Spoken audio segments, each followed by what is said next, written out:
नमस्कार दोस्तों।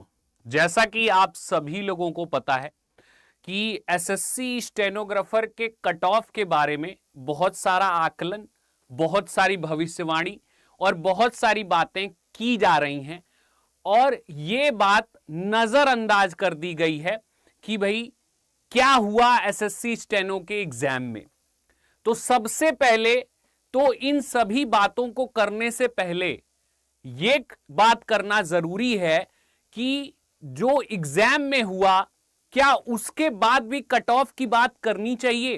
पहले तो एग्जाम्स के अंदर जो प्रॉब्लम्स हुई उसको मद्देनजर रखें, फिर उसके बाद जो क्वेश्चंस आपके आउट ऑफ सिलेबस हुए उसको मद्देनजर रखें, फिर उसके बाद जो आप सभी लोगों के लिए एग्जाम प्रोसेस के अंदर जो दिक्कतें हुई, गलतियां हुई उसको मद्देनजर रखते हैं। देन आफ्टर दैट लास्ट में बर्बरता की हद जब हो गई कि जब आप सभी लोगों का आंसर की आया, आंसर की आने के बाद भी जो है बहुत सारी चीजें बिल्कुल बेकार थी, बिल्कुल फालतू थी। मतलब कौन सा ऐसा पेपर होगा जिसके अंदर 15 से 20 क्वेश्चन सभी शिफ्ट में गलत हैं। अब मैं ये नहीं समझ पा रहा हूं कि भाई ये जो चीजें हैं इनके आधार पे क्या कोई कट ऑफ का आकलन लगा सकता है? क्या कोई कट ऑफ, कोई नंबर हम अपने माइंड में सोच सकते हैं कि भाई इतने क्वेश्चन इस शिफ्ट में गलत हैं, किसी में 20 गलत हैं, किसी में 25 गलत हैं, किसी में 15 गलत हैं। तो इसके तहत क्या कोई भी चीजें हो सकती हैं? मुझे तो नहीं लगता भाई कट ऑफ जो है वो लो से लो जाएगी। ये मुझे ऐसा लगता है कि कट ऑफ लो से लो ही होगी। ठीक है, एसएससी स्टेनोग्राफर ग्रेड सी और ग्रेड डी, जिन बच्चों ने सीबीटी का पेपर दिया, जिन बच्चों ने सीबीटी दिया, उन सभी स्टूडेंट्स को जो कट ऑफ की बात कर रहे हैं, हर जगह पे कहा जा रहा है कि भाई 100 जो है 35 आपकी सी की चली जाएगी और 125 आपकी जो है डी की चली जाएगी। ऐसे ही सभी नंबर्स बता रहे हैं, लेकिन ये नंबर किस आधार पे हैं, ये नंबर किस एक दशा में बताए जा रहे हैं, ये चीज कोई क्लैरिफिकेशन इस बात का नहीं है। तो भाई मुझे क्या कहना है, मुझे ये कहना है कि भाई कट ऑफ इस बार बहुत लो जाएगी, बहुत लो जाएगी। क्योंकि एक बात बताइए, सबसे पहले तो आंसर की का एक मैं आप लोगों को एग्जाम्पल देता हूं। आंसर की के अंदर क्या हुआ कि मैंने अपने 2 बच्चों के आंसर की सामने रखी और उन दोनों आंसर की को मैंने कंपेयर करना स्टार्ट किया कि ये पहली हमारी बच्चे की आंसर की है, ये दूसरे बच्चे की आंसर की है। अब जब मैंने कंपेयर करना स्टार्ट किया तो दोनों में सेम क्वेश्चंस थे। ठीक है, मतलब पहले वाले के आंसर की का भी सेम क्वेश्चन, दूसरे वाले के आंसर की का भी सेम क्वेश्चन। लेकिन आपको ये देखकर बहुत, ये सुनकर बहुत अचंभा होगा कि सेम क्वेश्चंस के ही 2 राइट आंसर थे, 2 राइट आंसर। मतलब एक का ऑप्शन ए सही है और एक का ऑप्शन सी सही है। तो भैया जब आपके सेम क्वेश्चन के 2 राइट आंसर हैं तो आप कौन से वाले बच्चे को सही मानोगे? कौन से बच्चे का सही है कि भाई आपने अगले का भी ए सही कर दिया, दूसरे का सी सही कर दिया। अरे यार, अगले का ए सही है तो दूसरे में भी तो ए सही होना चाहिए, दूसरे का सी कैसे सही हो गया? उसके बाद रैंक मिंत्रा का डेटा आया, उसमें भी बहुत सारी खामियां नजर आई कि मतलब एक बच्ची का जो है, मैंने बहुत सारा वो वीडियो भी वायरल हुआ, बहुत सारे चीजें भी उस पे थी। उस बच्ची के जीएस में 50 में से 49 नंबर आ रहे थे, जीएस में 50 में से 49 नंबर आ रहे थे। ठीक है, अब आप ये बताओ कि भैया जीएस में 50 में से 49 और बहुत सारे बच्चों के सेम नंबर थे, जो उन्होंने टॉपर लिस्ट बताई उसमें बहुत सारे बच्चों के सेम नंबर थे। मतलब 171.26, 171.26, 171.26, ये आपके बहुत सारे बच्चों के नंबर थे। ठीक है, और इस बार एक और चीज पता चली कि भाई जो हर बार होता था कि एग्जामिनेशन जब होता था तो 200 में से 180 क्रॉस करने वाले कितने स्टूडेंट थे, 140 क्रॉस करने वाले कितने स्टूडेंट थे, 150 क्रॉस करने वाले कितने स्टूडेंट्स थे, उन सभी स्टूडेंट्स का डेटा आता था। इस बार भी आया।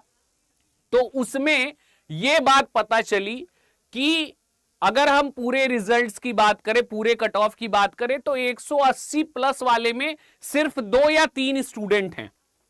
ठीक है, मतलब मोस्ट ऑफ द स्टूडेंट्स के जो मार्क्स हैं वो आपके 160 के अंदर हैं। उसमें भी जिन बच्चों के 140 142 होने चाहिए थे, उन बच्चों के 120 नंबर हैं।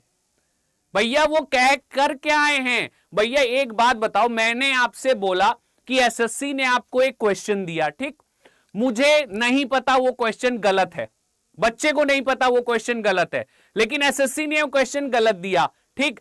अब वहां पे बच्चे ने 8 मिनट लगा दिए, 10 मिनट लगा दिए उस क्वेश्चन को सॉल्व करने में, और बाद में जब उससे सॉल्व नहीं हुआ तो उसने वो क्वेश्चन छोड़ दिया।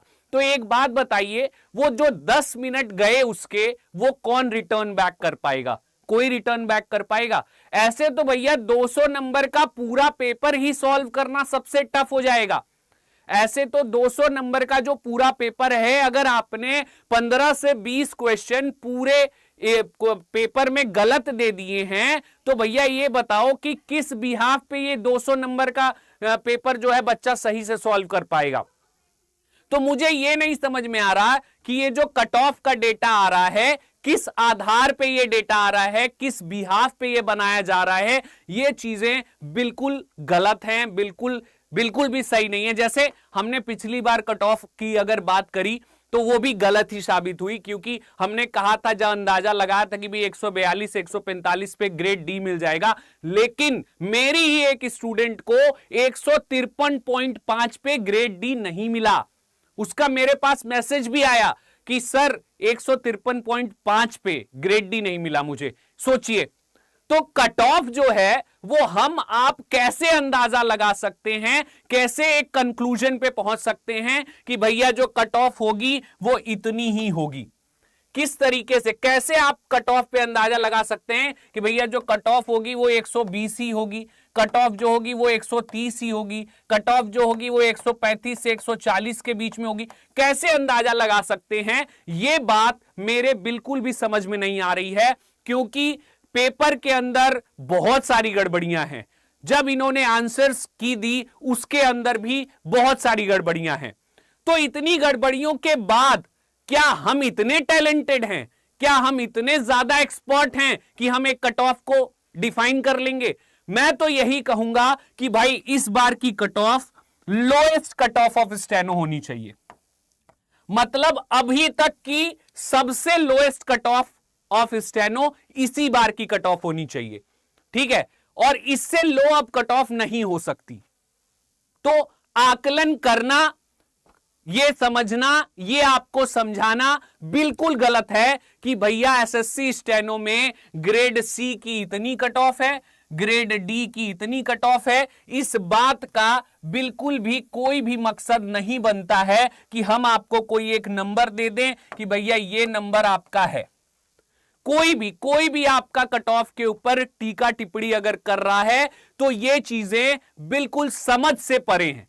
आप पूछो ना भाई, आप उनसे क्वेश्चन पूछो ना कि भाई मेरे 20 क्वेश्चन गलत हैं, कैसे इस चीज को डिफाइन करोगे? आप पूछो ना कि भाई मेरे आंसर्स के जो सेम क्वेश्चंस के जो हैं 2-2 आंसर्स हैं, आप इसको कैसे डिफाइन करेंगे कि सेम क्वेश्चन के 2 आंसर हैं?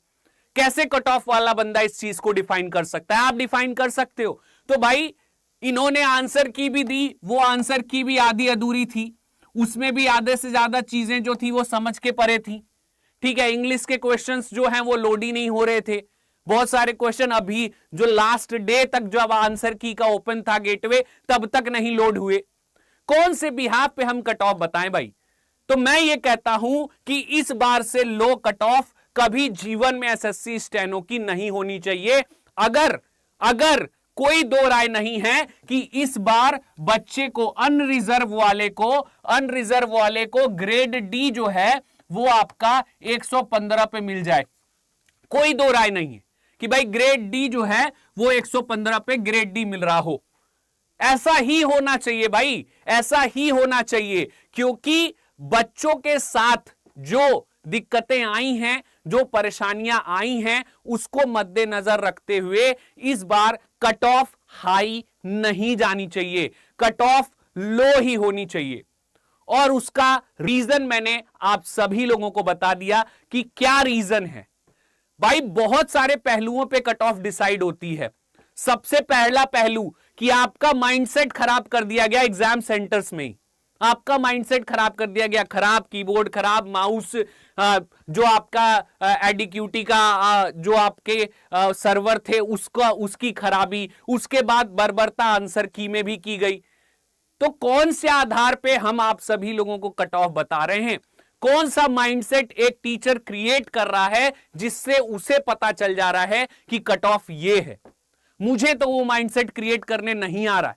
मैं तो कैलकुलेट करके भी परेशान हो गया। मेरे बहुत सारे बच्चों ने मुझे बोला सर कट ऑफ के ऊपर वीडियो बनाओ, कट ऑफ के ऊपर बताओ क्या कट ऑफ होगी, कितने नंबर होंगे। मुझे नहीं समझ में आया भाई, सिंपल है, मैं नहीं कैलकुलेट कर पा रहा हूं, कौन सा कैलकुलेशन लगाऊं। सारे बच्चों से मैंने बात करा, सारे बच्चों के आंसर की मैंने चेक किए, उसके बाद भी मुझे नहीं अंदाजा लग पा रहा है कि क्या कट ऑफ होगी। तो मैं ये कहता हूं कि इस बार की कट ऑफ स्टेनो के इतिहास की सबसे लो कट ऑफ होनी चाहिए। इससे लो कट ऑफ स्टेनो के इतिहास में नहीं आनी चाहिए। इससे ज्यादा मैं कुछ भी नहीं कह सकता, क्योंकि मैं नहीं कैलकुलेट कर पा रहा हूं, मैं इन चीजों को नहीं एनालाइज कर पा रहा हूं जिसको अदर लोग कर पा रहे हैं। क्योंकि मैं इतने दिन से स्टेनो पढ़ा रहा हूं, इतने दिन से स्टेनो का स्किल टेस्ट ले रहा हूं, इतने दिन से अपने बच्चों को पढ़ा रहा हूं, स्किल टेस्ट के बारे में बता रहा हूं, लेकिन जो सीबीटी इस बार हुआ, उस सीबीटी को देखने के बाद मेरे पास कोई भी एक नंबर नहीं है कि मैं बता पाऊं कि भैया ग्रेड डी इतने पे मिल जाएगा अनरिजर्व को, ग्रेड सी इतने पे मिल जाएगा अनरिजर्व को, या जो है एससी को इतने पे मिल जाएगा, एसटी पे इतने को मिल जाएगा। मेरे पास वो नंबर नहीं है। बस मैं यही कह सकता हूं कि इस बार की कट ऑफ जो है वो सबसे लो होनी चाहिए, लो ही होगी। इस बार की जो एसएससी स्टेनो की कट ऑफ है वो सबसे लो होगी। मैं आपको अगले 3 साल, ठीक है, अगले 3 साल का आप डेटा उठा के देख लेना, अगर उस 3 साल के लेवल में भी कट ऑफ हुई ना तो देख लेना आप लोग। मुझे नहीं लगता होगी, मुझे बिल्कुल भी नहीं लगता, क्योंकि इतनी खामियों के बाद क्या कोई बच्चा 140 पे ग्रेड सी को पा सकता है? मतलब किस बिहाफ पे उसका सिलेक्शन हो रहा है? मतलब जो भी सिलेक्शन होगा वो तो बिल्कुल अनडिजर्व होगा भाई, अनडिजर्व होगा, कि मतलब तुक्का काम कर गया, अनडिजर्विंग सिलेक्शन होगा इस बार। तो मेरे ख्याल से अभी इस टाइम पे स्टेनो के कट ऑफ के ऊपर जो भी बातें चल रही हैं वो बिल्कुल फर्जीवाड़ा है, बिल्कुल किसी भी मतलब की नहीं है, क्योंकि ना हम बच्चों के रॉन्ग क्वेश्चन को एनालाइज कर पा रहे हैं, ठीक है, ना ही जो एग्जाम्स के अंदर प्रॉब्लम्स हुई हैं उसको एनालाइज कर पा रहे हैं, और ना ही ऐसे क्वेश्चंस जो कि आप सभी लोगों के रिपीटेड हैं उसको हम एनालाइज कर पा रहे हैं, और ना ही ये जो 200 मार्क्स के आपके एग्जाम हुआ इसके अंदर कितने आप सभी लोगों के रॉन्ग क्वेश्चंस थे, या कितने ऐसे क्वेश्चंस थे जिनके ऑप्शन रिपीटेड थे, या कितने ऐसे क्वेश्चंस थे जिसमें आंसर्स सेम थे। ये सारी चीजों के ऊपर क्या किसी फैकल्टी, किसी टीचर ने बोला कि भाई ये हुआ है, या इसके आधार पे हम कट ऑफ बता रहे हैं? बस सबने अपना अपना डेटा जारी कर दिया कि भैया हमारा ये डेटा है, हमारा ये डेटा है, हमारा ये डेटा है। किस बात का डेटा है भाई? वो किस बात का डेटा है, किस चीज का डेटा है? जब एसएससी अपने एग्जाम नहीं डिफाइन कर पा रहा तो हम अपना डेटा कैसे डिफाइन कर दें? किस तरीके से उसको डिफाइन कर दें? आप बता सकते हो? आप बता सकते हो कि आपको जो बातें आपने सुनी क्या आपको सही लग रही हैं? ये आप सभी लोगों की जिम्मेदारी है कि भाई आप लोग समझिए इन बातों को, कि भाई जो पिछले 3 साल में नहीं हुआ वो इस एक साल 2025 में हुआ है। और हम 2025 का आकलन 2023, 2022, 2024 से कर रहे हैं। तो क्या 2022, 23, 24 के आधार पे इस बार की कट ऑफ जाएगी? आप अपने दिमाग से सोचो बेटा कि इस बार जो एग्जाम में हुआ, क्या पिछले 3 साल में ऐसा हुआ था? नहीं हुआ था ना भाई। ये गलतियां नहीं हुई थी ना, ऐसी चीजें नहीं आ रही थी ना। इसके पहले तो एसएससी ने अगर सी ऑप्शन बोल दिया तो हमें सी ऑप्शन लाके दिखाना पड़ता था कि भैया सी ऑप्शन ही होगा। एसएससी को चैलेंज करने में डर लगता था। लेकिन इस बार जो गड़बड़ियां हुई हैं वो गड़बड़ियों की हद कर दी गई है। तो मैं बिल्कुल निशब्द हूं कट ऑफ के बारे में। मैं आप सभी लोगों को कट ऑफ एक्सप्लेन नहीं कर सकता और इसमें मेरी कोई रुचि भी नहीं है। मैं सिर्फ अपने स्टेनो के बच्चों को स्किल टेस्ट पढ़ा सकता हूं और मेरी जिम्मेदारी वही है कि भाई अगर स्किल टेस्ट होता है तो अगर अभी से आप प्रिपरेशन करोगे तो ही स्किल टेस्ट तक पहुंच पाओगे। तो मैं आप सभी लोगों को स्किल टेस्ट पढ़ा रहा हूं, पढ़ाता रहूंगा। शाम 4 बजे डेली मेरी क्लासेस होती हैं। शाम 4 बजे आप लोग मेरे से बिना किसी चार्जेस के बस यूट्यूब पे आ जाइए। स्टेनोग्राफी की डेली आपको क्लासेस मिल जाए करेंगी। मैं आपको पढ़ा सकता हूं, मैं आपको बता सकता हूं, लेकिन इस कट ऑफ के बारे में मेरी कोई भी राय नहीं है और मेरी कोई भी इसमें व्यथा नहीं है, क्योंकि मैं इस बार के एग्जाम पैटर्न को एनालाइज नहीं कर पाया। मैं नहीं समझ में पाया कि इतनी खामियां, इतनी दिक्कतों के बाद कैसे कोई एक नंबर जो है वो आपके कट ऑफ को डिसाइड कर पाएगा। ये चीजें मैं बिल्कुल भी नहीं समझ पाया। ठीक है, बस मेरा यही कहना है कि जो कट ऑफ होगी, ठीक है, जो कट ऑफ होगी वो आप सभी लोगों की अभी तक की सबसे लो कट ऑफ होनी चाहिए। अभी तक के एग्जाम इतिहास की सबसे लो कट ऑफ यही एग्जाम की होनी चाहिए, क्योंकि जितनी गड़बड़ियां इस सिंगल इस एसएससी स्टेनो के एग्जाम में हुई हैं, उतनी गड़बड़ियां तो मुझे लगता है अगले 4-5 साल के भी एग्जाम कैलकुलेट कर दे तो नहीं हुई होंगी। तो इतनी गड़बड़ियों के बाद भी अगर कट ऑफ हाई जाती है तो भाई हमारा एग्जाम प्रणाली, एग्जाम व्यवस्था के ऊपर से बिल्कुल लेवल ही खत्म हो जाएगा कि भाई हमें इतनी पढ़ाई, इतनी मेहनत करने का क्या फायदा जब अनडिजर्विंग लोग स्टेनो का एग्जाम पास करके अंदर आ जाएं और जो डिजर्विंग हैं वो मेहनत कर रहे हैं, पढ़ रहे हैं, एग्जाम दे रहे हैं और उसके बाद भी उनका कुछ नहीं हो पा रहा है। तो मैं आप सभी लोगों से हाथ जोड़ के क्षमा चाहूंगा कि आप लोगों ने मेरे से उम्मीद करी कि सर एक नंबर देंगे, एक कट ऑफ के बारे में बताएंगे, लेकिन मैं आपको ना कोई नंबर दे सकता हूं और ना ही मैं आपको कोई डेटा के आधार पे चीजें बता सकता हूं, क्योंकि जब एसएससी डेटा नहीं डिफाइन कर पा रहा तो हम भी नहीं डिफाइन कर सकते। और बस इतना कहना चाहूंगा कि चाहे ग्रेड सी हो चाहे ग्रेड डी हो, जो कट ऑफ होगी वो लोएस्ट होगी, लोएस्ट होगी। अभी तक की सबसे लोएस्ट कट ऑफ मेरे अंदाजन यही 2025 की होने वाली। बस इन्हीं बातों के साथ आप सभी लोगों से मैं जो है अलविदा चाहूंगा। मिलेंगे अपने डेली सेशन में जो शाम 4 बजे आपका हुआ करता है। तो आप सभी लोग 4 बजे हमसे जरूर पढ़िए और अपनी स्टेनो की प्रिपरेशन जारी रखिए, क्योंकि परीक्षाओं का दौर खत्म नहीं हो रहा है, गड़बड़ियां चलती जा रही हैं, परीक्षाएं होती जा रही हैं। तो इसके तहत आपको अपनी तैयारी नहीं छोड़नी है। लड़ाई अपनी जगह है, तैयारी अपनी जगह है। अगर आपको एग्जाम देना है, स्किल टेस्ट देना है तो स्टेनो भी पढ़ना पड़ेगा। तो स्टेनो पढ़ते रहिए, बने रहिए, जुड़े रहिए और अपनी चीजों को अपडेट करते रहिए। बहुत बहुत धन्यवाद। जय हिंद, जय भारत।